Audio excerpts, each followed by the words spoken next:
Hello बच्चों, welcome to our channel. आज का हमारा टॉपिक है जनरल ऑर्गेनिक केमिस्ट्री यानी कि जीओसी।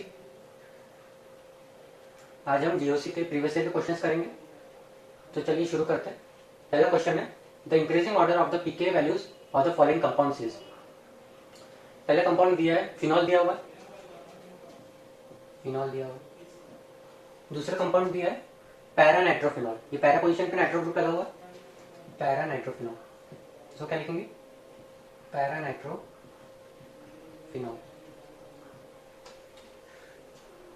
तीसरा कंपाउंड है मेटा नाइट्रोफिनॉल। मेटा पोजीशन पे नाइट्रो ग्रुप लगा हुआ है और ये फिनॉल है, मेटा नाइट्रोफिनॉल।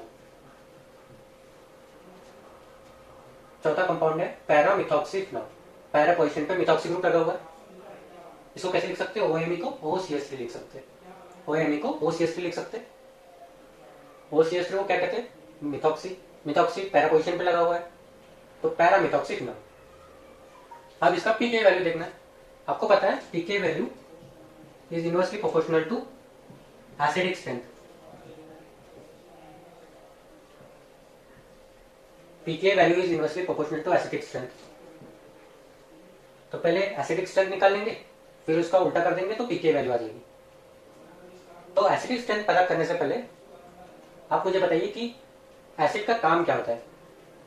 एसिड का काम होता है H+ देना, यानी कि जो ये एसिडिक H है यहाँ पर OH ग्रुप में जो एसिडिक H है, अगर उसको एसिडिक ग्रुप का एसिड का काम करता है वो H+ को देना। तो अगर इसमें से H+ निकाल ले सभी में से तो यहाँ पे O- बचा। एसिड ने H+ दे दिया, अब O- बचा। अब एसिडिक स्ट्रेंथ इससे पता करेंगे कि जो एनायन है H+ देने के बाद जो एनायन बचा उसकी स्टेबिलिटी कितनी ज्यादा है। जिस एनायन की स्टेबिलिटी उतनी ज्यादा होगी वो एसिड उतना अच्छा से एसिड होगा, मतलब उतना अच्छे से वो H+ दे पाएगा। तो अब बताइए यहाँ पर जो एनायन बचा हुआ है H+ देने के बाद जो एनायन बचे, ये 4 एनायन, उसमें स्टेबिलिटी किसकी ज्यादा है? देखिए इसमें सिर्फ O- है। यहाँ पर ये O- रेजोनेंस की वजह से स्टेबलाइज्ड है, यहाँ पर O- रेजोनेंस की वजह से स्टेबलाइज्ड है, प्लस उसके बाद NO2 का -R इफेक्ट लग रहा है। -R इफेक्ट पैरा पोजीशन पे NO2 -R इफेक्ट शो कर रहा है। यहाँ पर NO2 -R इफेक्ट शो कर रहा है मेटा पोजीशन पे, यहाँ पर NO2 -R इफेक्ट शो कर रहा है मेटा पोजीशन पे, और यहाँ पर ये methoxy group +R effect show कर रहा है।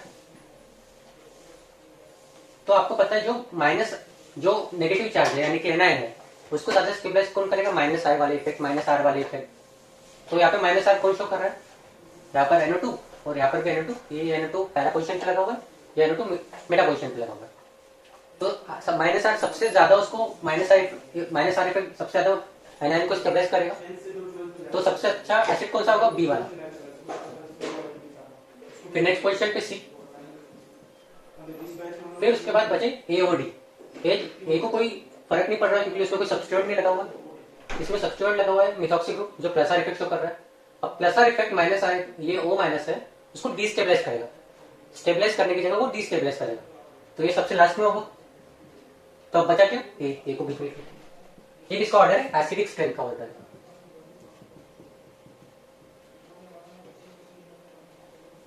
एसिडिक स्ट्रेंथ का ऑर्डर। अब पीके क्या होगा? इसका उल्टा होगा। पीके तो सबसे आगे डी आ गया, फिर ए आ गया, फिर सी आ गया, फिर बी आ गया। ये पीके वैल्यू का ऑर्डर है। कौन सा ऑप्शन मैच कर रहा है? डी सबसे आगे किसमें? इसमें डी है, फिर ए है, फिर सी है, फिर बी है। फोर्थ ऑप्शन डी सबसे आगे, फिर ए, फिर सी और B, fourth option. Easy question था ये। इसमें आपको अगर एसिडिक स्ट्रेंथ पता करना है तो पहले आपको एनायन कितना स्टेबल है वो पता करना पड़ेगा। उसके लिए आपको +R effect, -R effect, +R effect, -R effect, ये सब चीजें पता होनी चाहिए। तो एसिडिक स्ट्रेंथ के लिए कुछ अलग से कंसेप्ट नहीं है। जो कंसेप्ट आपने +R इफेक्ट, -R इफेक्ट में पढ़े वही इसमें अप्लाई करना है अपने को। तो चलिए अभी नेक्स्ट क्वेश्चन करते हैं।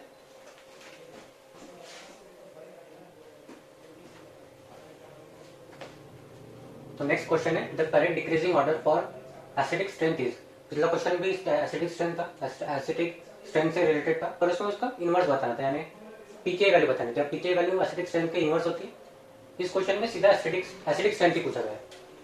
तो इसमें भी पहले H+ निकाल लेंगे, एनायन बना लेंगे। तो H+ निकाल लिया, NO2 CH2 C double bond O negative, ये पहला एनायन बन गया। दूसरा एनायन है CN, ये CN आपको पता है ये साइनाइड है, साइनेट क्या होता है, N ट्रिपल बॉन्ड C, इसको साइनेट ग्रुप बोलती है, CN CH2 C double bond O negative. तीसरा एनायन होगा F CH2 C double bond O negative. Fourth anion होगा Cl CH2 C double bond O negative. अब इन चारों एनायन में से जो ज्यादा स्टेबल होगा वो सबसे अच्छा एसिड होगा। अब देखिए सभी इसमें इतना पार्ट सेम है, इतना पार्ट सेम है सभी में, CH2 C double bond O negative. मतलब डिफरेंस किससे पड़ रहा है, ये जो बाकी में यहाँ पे NO2 लगा हुआ है, यहाँ पे C ट्रिपल बॉन्ड N लगा हुआ है, यहाँ पे फ्लोरीन लगा हुआ है, यहाँ पर क्लोरीन लगा हुआ है, इससे फर्क पड़ रहा है। अब यहाँ पे NO2 कौन सा इफेक्ट शो कर रहा है, यहाँ पर NO2 अभी माइनस आर इफेक्ट शो कर रहा है, यहाँ पर CN minus are effect show कर रहा है, यहाँ पर माइनस आर नहीं शो करेगा, माइनस आई इफेक्ट शो करेगा, यहाँ पर भी माइनस आई इफेक्ट शो करेगा, यहाँ पर भी माइनस आई इफेक्ट शो करेगा। पर सबसे ज्यादा माइनस आई इफेक्ट किस में होता है, NO2 में होता है, फिर C ट्रिपल बॉन्ड N में होता है, फिर क्लोरीन में होता है, फिर क्लोरीन में होता है, नहीं हाँ, तो सबसे माइनस आई इफेक्ट का ऑर्डर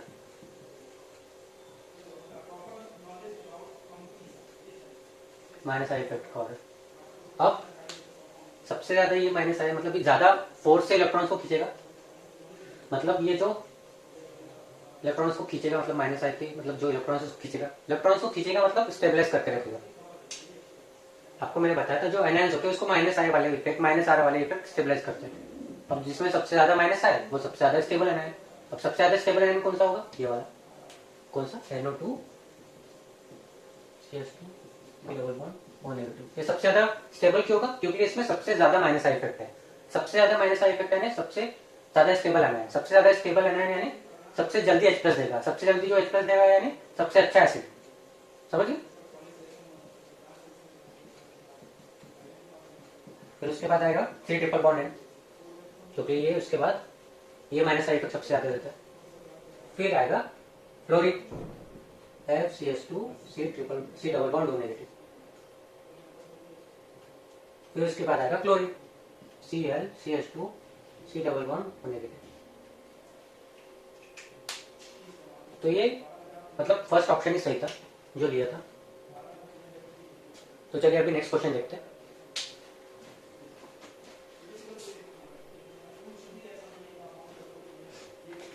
नेक्स्ट क्वेश्चन है arrange the following amines in the decreasing order of basicity. इसमें जो 3 अमीन्स दी हुई है उनका बेसिसिटी ऑर्डर बताना है। तो जो पहला है वो तो पता है आपको, इसका कॉमन नेम pyridine है।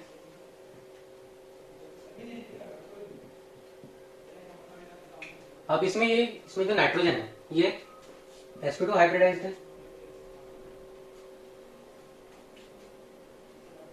इसमें sp2 हाइब्रिडाइज्ड है, इसमें नाइट्रोजन sp3 हाइब्रिडाइज्ड है, पर इसके जो लोन पेयर्स है ये डीलोकलाइज्ड है, ये इसके लोन पेयर्स डीलोकलाइज्ड है, और इसके लोन पेयर्स इस कंपाउंड के एरोमेटिसिटी में भी कंट्रीब्यूट कर रहे हैं, यानी कि इसके लोन पेयर्स की वजह से ये कंपाउंड एरोमेटिक हो रहा है। अब नेक्स्ट कंपाउंड में ये नाइट्रोजन भी sp3 है, पर ये रेजोनेंस में इन्वॉल्व नहीं है। इसके जो लोन पेयर्स है इस नाइट्रोजन के वो डीलोकलाइज्ड नहीं है, लोकलाइज्ड है, अपनी जगह पर बैठे हुए हैं, पर यहाँ पर इसके इलेक्ट्रॉन्स इस नाइट्रोजन के डीलोकलाइज्ड है, रेजोनेंस में इन्वॉल्व है। वैसे फर्स्ट स्ट्रक्चर में भी इसके जो इलेक्ट्रॉन्स है वो लोकलाइज्ड है, अपनी जगह बैठे हुए हैं, रेजोनेंस में पार्टिसिपेट नहीं कर रहे।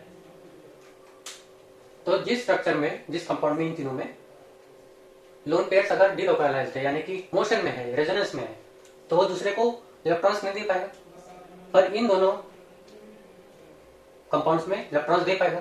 तो सबसे कम बेसिक स्ट्रेंथ किसकी होगी, लोन पेयर्स, जो लोन पेयर्स जल्दी देगा उसकी बेसिक स्ट्रेंथ ज्यादा होगी। अब ये डीलोकलाइज्ड है इसकी लोन पेयर्स, तो इसकी बेसिक स्ट्रेंथ कम होगी, यानी कि सबसे लास्ट में सेकंड कंपाउंड है। अब इन दोनों में से ये जो नाइट्रोजन है ये sp2 हाइब्रिडाइज्ड है, यानी कि ये जो यहाँ पे इलेक्ट्रोनेगेटिविटी ज्यादा है नाइट्रोजन, यानी इलेक्ट्रॉन्स को पकड़ के रखा है, ज्यादा इलेक्ट्रोनेगेटिव यानी इलेक्ट्रॉन्स को पकड़ के रखा है। यहाँ पर इलेक्ट्रॉन्स को उतने अच्छे से पकड़ के नहीं रखा है। तो कोई किसी को अगर लोन पेयर्स चाहिए, जैसे कोई इलेक्ट्रोफाइल आया, अगर उसको लोन पेयर्स देना है तो थर्ड वाले कंपाउंड में जो नाइट्रोजन है वो जल्दी लोन पेयर्स दे देगा, पर यहाँ का जो नाइट्रोजन है वहां पर sp2 हाइब्रिडाइज होने के कारण वो लोन पेयर जल्दी नहीं दे पाएगा। इसके वजह से थर्ड वाला कंपाउंड सबसे आगे आएगा। ऑप्शन कौन सा है? Fourth option. इसमें और एक चीज है, जैसे आप देखिए और एक कंसेप्ट है, जैसे ये पहला वाला है यहाँ पर बना हुआ है, फिर ये दूसरा कंपाउंड देखते हैं, इसका कॉमन नेम एनिलीन है, आपने एरोमेटिक रिएक्शन तो पढ़ा होगा, एरोमेटिक इलेक्ट्रोफिलिक सब्स्टिट्यूशन रिएक्शन में एनिलीन को देखा होगा। फिर ये तीसरा कंपाउंड है,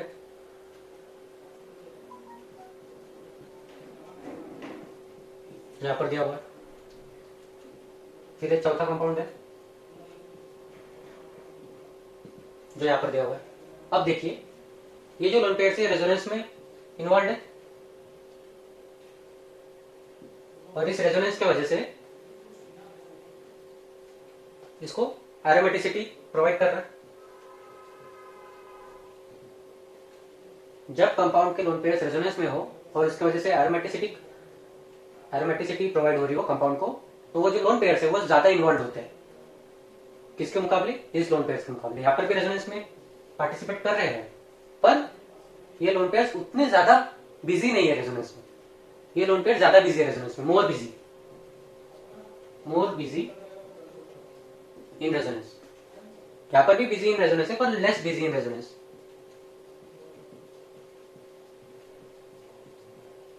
यहां पर ये लोन पेयर्स एरोमेटिसिटी में पार्टिसिपेट कंट्रीब्यूट नहीं कर रहे, क्योंकि ये कंपाउंड पहले से ही एरोमेटिक है। वैसे ये नाइट्रोजन sp2 हाइब्रिडाइज है,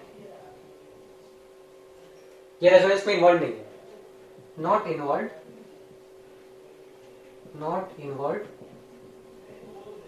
इन रेजोनेंस। वैसे ये कंपाउंड भी रेजोनेंस में इन्वॉल्व नहीं है। तो जब इलेक्ट्रॉन्स देने की बारी आएगी, इलेक्ट्रॉन्स ये जो लोन पेयर देने की बारी आएगी, तो सबसे अधिक लोन पेयर को देगा, ये देगा, क्योंकि sp3 हाइब्रिडाइज भी है और इसके लोन पेयर्स भी लोकलाइज्ड है, रेजोनेंस में पार्टिसिपेट नहीं कर रहे। फिर ये लेस बिजी इन रेजोनेंस है, तो ये भी दे पाएंगे उसके बाद, और सबसे आखिरी में ये आएंगे। ये दोनों लोन पेयर्स देंगे ही, ये दोनों लोन पेयर्स देंगे ही नहीं, सिर्फ आगे की ये दोनों है, यही दोनों लोन पेयर्स देंगे। समझ गए? ये कंसेप्ट बहुत इंपॉर्टेंट है, इसके ऊपर मेंस में एज वेल एज एडवांस में काफी ज्यादा क्वेश्चंस आएंगे। इस कंसेप्ट को ध्यान से एक बार वीडियो को फिर से रिवाइंड करके देखिए, ये कंसेप्ट इंपॉर्टेंट है। तो चलिए अभी नेक्स्ट क्वेश्चन देखते हैं।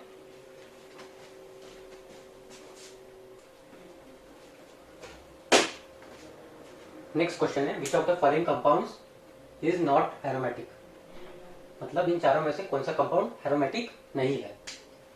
एक चीज ध्यान रखिए, जब क्वेश्चन पूछा जा रहा है कि नॉट एरोमेटिक यानी नॉट एरोमेटिक ही होता है, नॉट एरोमेटिक यानी नॉन एरोमेटिक नहीं होता है। जब क्वेश्चन में नॉट एरोमेटिक लिखा हो तो यानी कि वो किसकी बात कर रहा है? नॉन एरोमेटिक की बात कर रहा है, और एक तो एंटी एरोमेटिक की बात कर रहा है। और जब स्पेसिफिकली नॉन एरोमेटिक की बात कर रहा है तो सिर्फ नॉन एरोमेटिक की बात कर रहा है। तो यहाँ पर नॉट एरोमेटिक बोला है, यानी कौन से कंपाउंड देखने? Non aromatic plus anti aromatic. काफी बच्चे इसमें मिस्टेक कर जाते हैं, नॉट एरोमेटिक लिखा है, नॉन एरोमेटिक नहीं लिखा है। जब नॉट एरोमेटिक लिखा होगा तो non aromatic plus anti aromatic compounds को देखना। तो पहले कंपाउंड में 3 लोन पेयर्स है, जैसे कि ये पहली लोन, ये नेगेटिव चार्ज के पास 2 इलेक्ट्रॉन्स हो गए, ये इसमें पाई बॉन्ड के पास 2 इलेक्ट्रॉन्स हो गए, 2 पाई इलेक्ट्रॉन्स, यहाँ पर 2 हो गए। कंपाउंड प्लेनर है क्योंकि सभी जो कार्बन एटम्स है यहाँ पर वो sp2 हाइब्रिडाइज है, तो ये कंपाउंड क्या हो गया? एरोमेटिक। ये कंपाउंड भी एरोमेटिक आपको पता ही है। अब ये कंपाउंड में सारे एटम्स, यानी कि ये कंपाउंड प्लेनर तो है, पर यहाँ पे 2 ही पेयर है, 2 ही इलेक्ट्रॉन्स की पेयर है, तीसरे में तो पॉजिटिव चार्ज लगा होगा, तो ये क्या हो गया? एंटी एरोमेटिक हो गया। ये कंपाउंड में एक पेयर है इलेक्ट्रॉन्स की, ये दूसरी पेयर है, ये तीसरी पेयर है, तो ये क्या हो गया, अब ये पूरा कंपाउंड भी क्या है, प्लेनर है और 3 पेयर्स है इलेक्ट्रॉन्स की, मतलब कि ऑड नंबर ऑफ पेयर्स है, तो ये क्या हो गया, एरोमेटिक। तो अब यहाँ पर नॉट एरोमेटिक पूछा है, तो ऑप्शन क्या होगा, थर्ड ऑप्शन। तो चलिए अभी नेक्स्ट क्वेश्चन देखते हैं।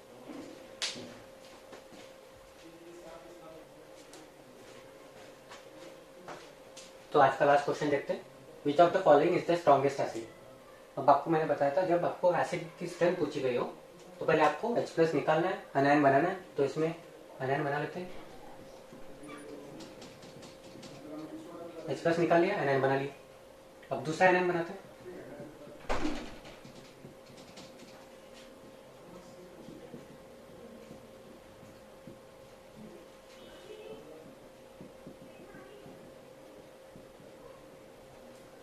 अब जो अनायन सबसे ज्यादा स्टेबल होगा वो सबसे अच्छा एसिड होगा। आपको मैंने फर्स्ट क्वेश्चन में बताया था ना, जो अनायन ज्यादा स्टेबल होगा वो जल्दी H+ दे पाएगा, जो जल्दी H+ दे पाएगा उसकी एसिडिक स्ट्रेंथ सबसे ज्यादा होगी, यानी कि सबसे ज्यादा स्टेबल जो अनायन होगा उस कंपाउंड की एसिडिक स्ट्रेंथ सबसे ज्यादा होगी। तो ये जो है ये माइनस आई इफेक्ट शो करते हैं, आयोडीन ये भी माइनस आई इफेक्ट शो कर रहा है, ये भी माइनस आई इफेक्ट शो कर रहा है, यहाँ पे साइनाइड भी माइनस आई इफेक्ट शो करता है, पर सबसे ज्यादा माइनस आई इफेक्ट कौन शो करता है, साइनाइड। फिर इसके बाद फ्लोरीन करता है, फ्लोरीन तो इसमें दिया हुआ नहीं है, फिर फ्लोरीन करता है, फिर ब्रोमीन करता है, फिर आयोडीन करता है। ये इलेक्ट्रॉन खींच रहे हैं यहाँ से माइनस आई इफेक्ट की वजह से।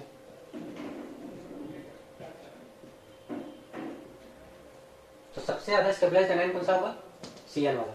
तो सबसे ज्यादा अच्छा एसिड कौन सा होगा, CH CN3।